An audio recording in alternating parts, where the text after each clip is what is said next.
Okay, so before you watch the video, let me just apologize. I had to shorten the video because it was too long for YouTube. So I had to edit most of it. So I had to cut a few parts out, but it's all together. I just want to apologize, okay? Hi everyone, it's June, and in today's video, it's going to be a little more serious than, my hair topper videos or I got lip injection videos. This is more of a serious issue, domestic violence. I know all too well about it, unfortunately. Before I was with Dennis, my husband of 18 years, I was with a man. I don't know if I should say his name. Rich.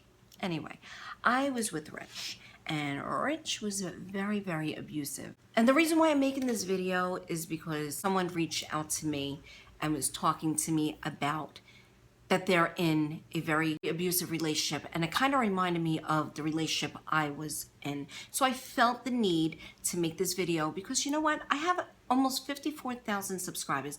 I know there has to be a handful, if not more, people going through a situation like this now or did.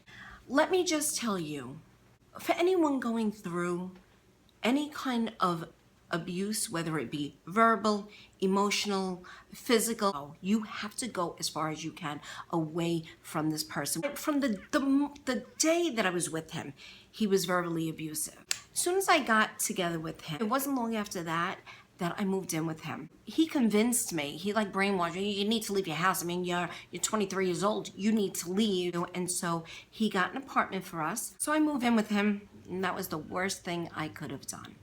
I was physically abused.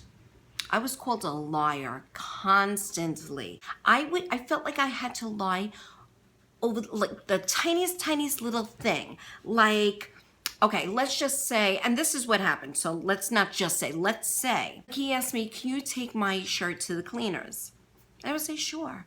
But if I didn't get to it that day and he was coming home, I would be like, holy shit.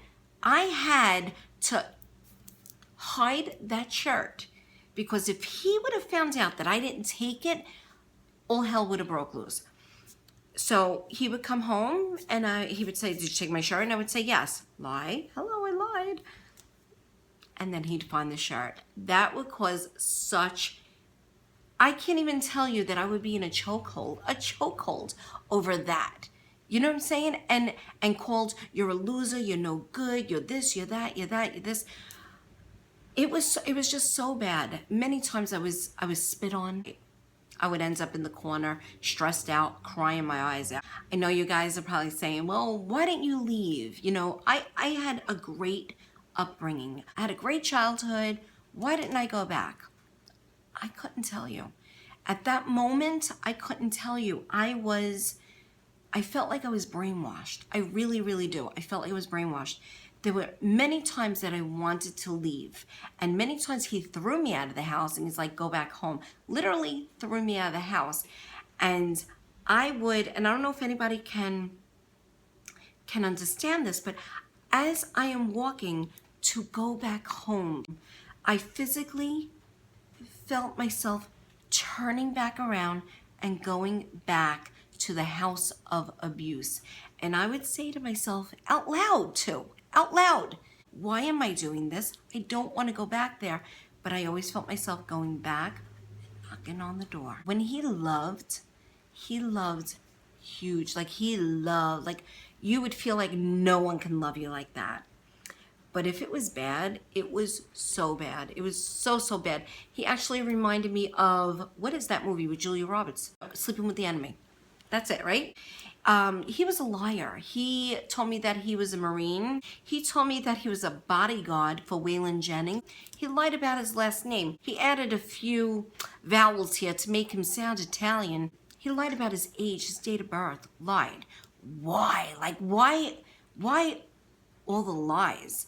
Now, when I did decide to actually move out, ends up pregnant, and I figured, okay, well, I'm pregnant. Nothing's gonna happen. Didn't stop him. I was choked.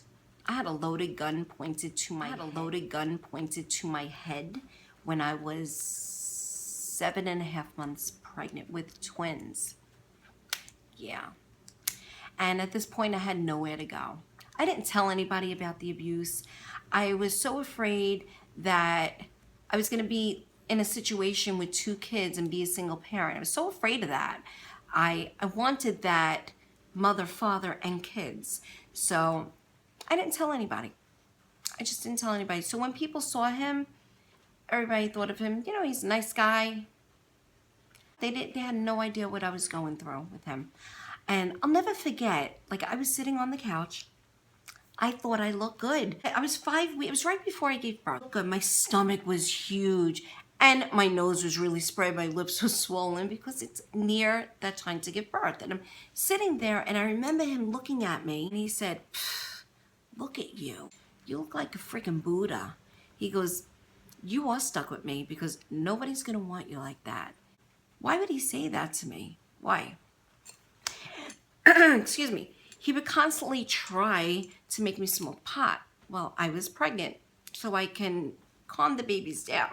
So many things happened. It was so bad. It was so bad. I would get so stressed out that my fingers would lock up like this and you could not pry them open.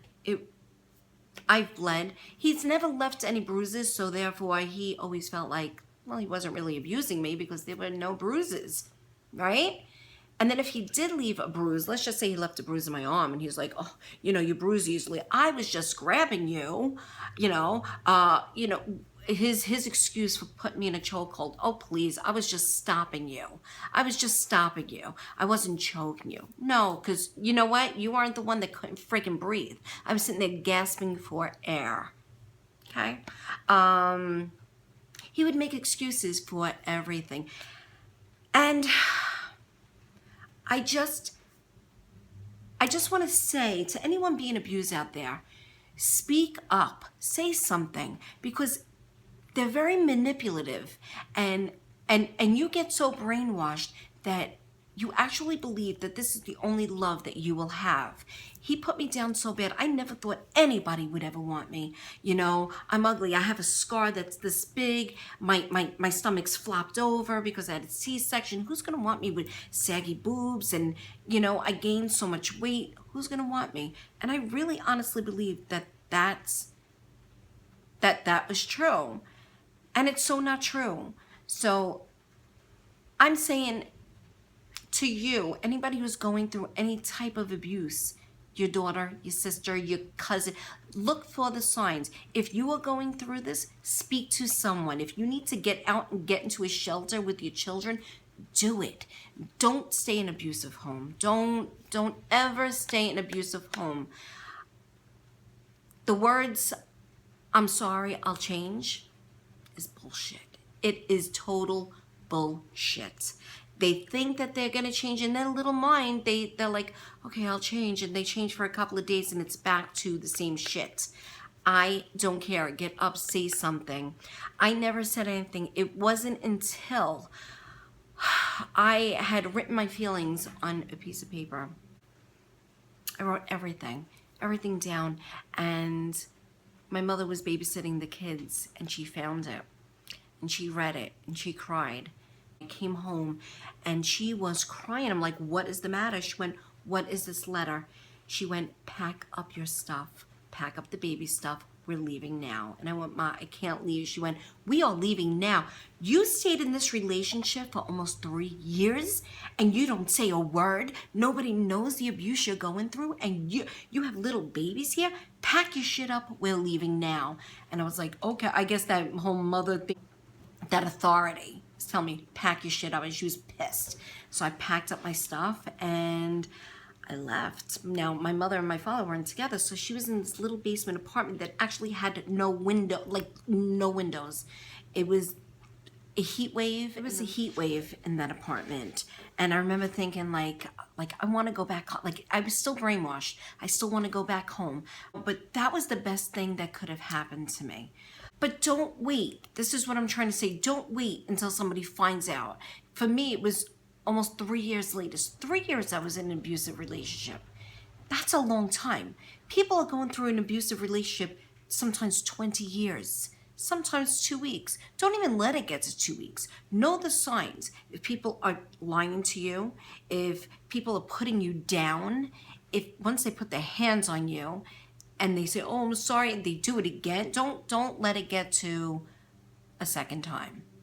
Pick up and get the hell out of the situation. That's it.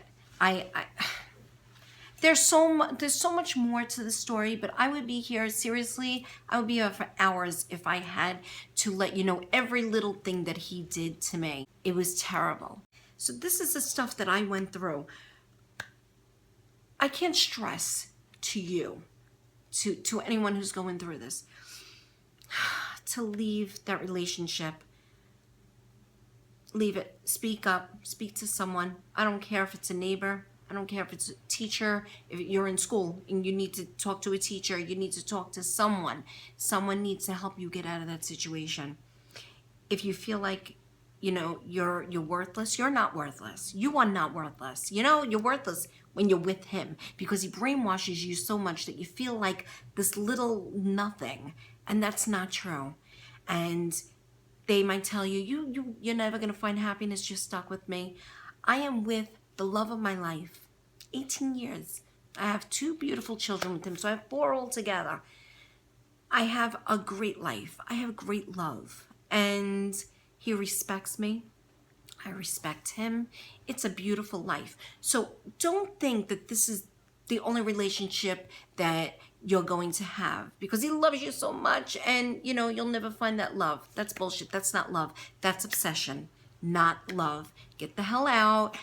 Make your own way by yourself and you will find somebody in the future. It may take a long time. Who cares? Get yourself back. And someone will find you and someone will treat you with such love and you will have a great life. So yeah, I'm sorry that this is such a long video, but I just needed to get this out there. This phone call really triggered something in me and I felt like maybe I can reach some people, So you never know. Like, you look at my videos, everybody's like, "Oh my God, you're so happy, you're so happy." I am happy. Now I'm happy. But I don't think you would be able to tell that I had such a sadness in my life and such a fear in my life. I've come back from that world years ago.